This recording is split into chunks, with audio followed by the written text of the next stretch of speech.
What is up, y'all? Today I want to take a look at a few different knives from every price range, from $10 up to over $1,000. I just felt like playing with a bunch of knives today, so this is what we're gonna do.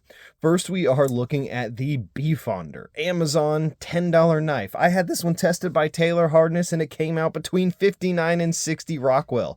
Better than knives over $100 somewhere, but we know that's not the whole story. But I thought that was pretty interesting for this little $10 button lock flipper knife. You can get on Amazon, unmilled slabs of steel. It's heavy, it's clunky, it's a button lock flipper, and honestly, for 10 bucks, if that's your budget, if that's all you can afford on a knife, you could probably pick a lot of $10 knives, but I like this one. Next up, we are going to the $30 range, and this is also a type of button pivot lock with the Flissa button lock in D2. Now, when you're looking at a $30 price range, that Migron with the D2 is knocking it out of the park lately. That one probably should be here, but I don't have that one, so we're looking at this one. It did score a little lower on the Rockwell test because this one is coated, but it's got some good it's got some character with this button pivot lock as well as the flipper and the front flipper. It's got really good flipping action, really good front flipping action, and the button pivot lock is really nice too. Pretty solid little knife for 30 bucks. Yeah, I would go for it. Next up is a knife you've heard me talk and seen a lot of, the Olatan's Lemon Shark, going into the $50 range. 10 CR, that's real thin behind the edge, hardened properly, and just everything you need, nothing you don't. Excellent knife for 30 bucks. Not 30 bucks, sorry, 50 bucks, around the $50 range. Stone wash on the bevel, satin on the flats. Great action, great knife for 50 bucks. Moving along to around 60 bucks. We've got the Vixino Rock Shark. Did some few tests with this guy lately. These consistently test above 60 Rockwell for the 14C. Really nice crossbar lock action, even though I'm not the biggest fan of crossbar locks lately. This one I don't mind. The micarta is grippy, thin behind the edge, nicely hardened, good action, solid knife for 60 bucks, can't go wrong. Moving in the $100 to $200 range, we are going to go with the Spyderco Delica. You cannot go wrong with the Delica. Every knife collector should have at least one Delica. Don't be turned off by the back lock. It works just fine. Might need to break it a little bit. This particular one is in Micro Melt PD1, which is a Cruware equivalent with some aftermarket G10 scales from Flytanium. These were only like 15 bucks, but you don't need that. The FRN is just fine, and a no knife collection is complete without a Delica. Or it is. Do what you like. Next up, we have another one from Olatan's around the $150 range, and this is the Tie Bomber. For a titanium frame lock with M390 steel, I mean, this one is, you just, again, you can't go wrong. You can just kind of drop in your pocket, forget about it. It's almost fifth pocket carry size. Like you can see, I got large to extra large hands. I'm not fitting a full, I can try to fit a full four fingers on there, but this is just such a great knife for 150 bucks. The action is excellent, good flipping action, good thumb stud action. I can push down on that lock bar pretty hard and still get it open, no problem. I know frame locks that are, 5 times the price of this that you can't do that with. Excellent little knife.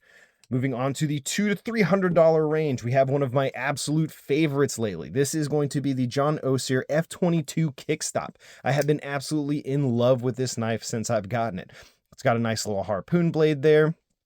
Really nice gentleman's carry style knife. Good kind of like bolster style, like frame liner, inset liner lock.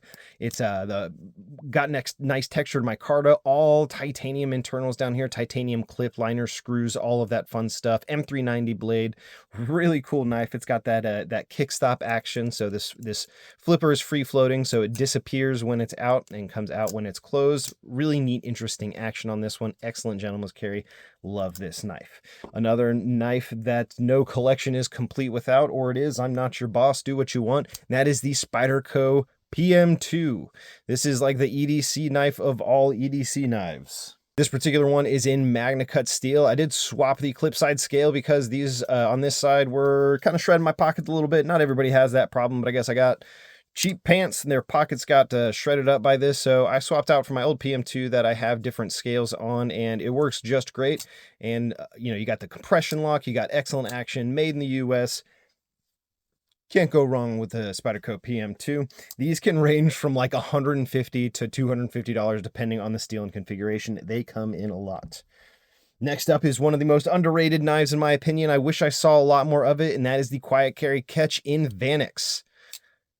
as I fail the thumb there. Really good detent on this knife. We've got a frame lock. This one is in their Anchor Gray finish with that titanium. Really nice knurling on that one. We've got a Van X blade, nice little subtle pocket clip. We've got the Quiet Carry 4 dots, and this knife has just such superb action, such good, it breaks in so smooth, so nice. You get a good full 4 fingers on it, plenty of room and good functional jimping up there. This is a knife I'm surprised I'm not seeing more of, you know, anywhere. This is one of my absolute favorites. I can't believe I'm not seeing more of this knife. Quiet Carry really knocked it out of the park with this one. This is EDC GOAT status for me. For you know, it's small carry when it's closed, feels more than big enough when it's open. This really kind of replaced, you know, this made getting rid of my Roosevelt hurt not so much. This kind of like filled that void for me with that. Moving on is the TRM Neutron 2, specifically the one with the lizard skin titanium handle scales. That one is a little more. It falls within that $300 to $400 price range. Really nice kind of showy show knife piece there. Really good milling on those titanium handle scales with that lizard skin. Really interesting, cool knife there. We've got a MagnaCut blade on this one. Really nice washer action on this. Super smooth, super snappy, really nice, thin, slim, kind of like a wider gentleman's carrying knife, I would almost call it, but just a knife that excels in EDC in any right. Next up, we are getting into the $400 to $500 range, and of course, we got to go with the small Sebenza, another one of just the very best small carries of all time. This is a knife that can get, you know, it could fill the void for any small EDC task. It's not drop shut, and you can flip it open once it's broken in well enough if that's more of your thing, but for the highest quality of everything you need and nothing you don't, yeah, I think it stops at the small Sebenza, just in my opinion. But don't get me wrong, there's other knives that I love just as much and maybe even more. But this one is what it is for a reason, the trendsetter. So next up in that $500 to $600 range as well, we've got this ProTech Strider collaboration in Crewwear steel. If you're into side opening automatics and want something really nice and premium, this is an excellent option. We've got really good ergonomics on this. ProTech consistently knocks it out of the park with their heat treat. They are probably the other company that is right up there with Spyderco for how consistent they are with their heat treat. So you're going to have some really good Crewwear on this.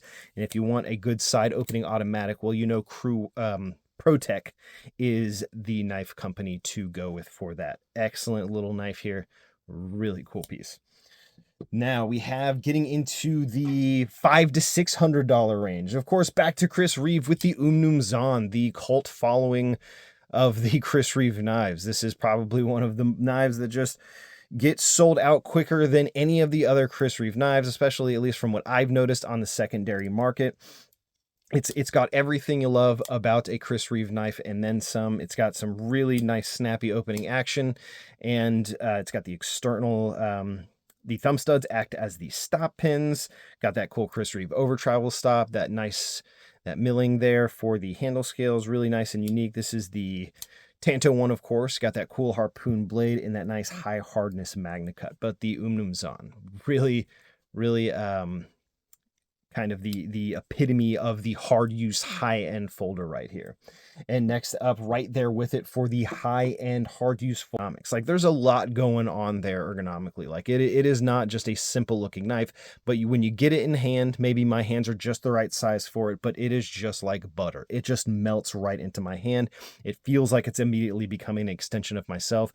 We've got this really nice oversized blade of S45 VN. This one is coated, and just what a true beast of a knife. If you're looking for something in this price range, you definitely can't go wrong with this one. So we're going to take a little bit of a jump from $600 to $700 to $700 plus. These can, I think, start around there on the secondhand market and go way up, but this is a Herman Sting. And this is a knife that is hard to put into words without trying. The action on it, the fit and finish, the feel of it in the hand, again, just another ergonomically perfect knife. Feels very comfortable in hand, superb action. Just look at that fall shot. Listen to the sound on the detent re-engagement when it closes. I mean, the sound when it opens is one thing. Nothing else is sounding like that. And then on the close, let's give it a... just what an amazing piece here. Really nice fluting on that titanium. This particular one is the fat carbon with the green and yellow with the black. Really cool. Got the anodized clip and backspacer to go along with it. And Hermann's are just a knife that their reputation precedes them. They are what they are for a reason. Probably right up there with Grimsmo, in my opinion, with the quality of the execution of this knife. This particular one is an M390. Really fantastic stuff coming out of Poland with Hermann. You know, it's hard to put it into words. Just a perfect feeling knife. Not a single bad thing to say about it. Plenty of good, beautiful knife. And 1,000 plus, probably always 1,000 plus, I think I want to say. And that is the Hawk Talon. What, in my opinion, is the perfect EDC knife. It doesn't get any better than this for me.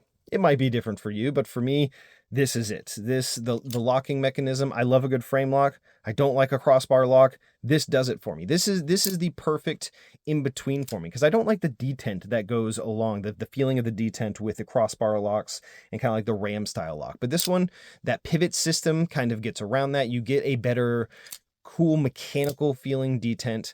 The disengagement is so easy. The lack of any bounce back is just something I love so much. The little clip, when you put it into your pocket, makes such a nice difference, and it makes it so easy to use. You can pull it out of your pocket with that clip, get the job done right back. I mean, just the ease of use on this thing, how addicting the action is, that nice deep hollow grind. You get nice and thin behind the edge with some properly treated M390, and it is just a beautiful knife at that. And a quick special thank you to WeBuyKnifeCollections.com for letting me take a look at some of these more premium pieces. If you're into high-ends and customs, go check out what they've got at WeBuyKnifeCollections.com. But there you go. We've got a bunch of different knives at a bunch of different price ranges. And those are some of the knives that I have in those price ranges. So those are the ones that I enjoy the most. But I hope you enjoyed watching this one. Thank you for watching.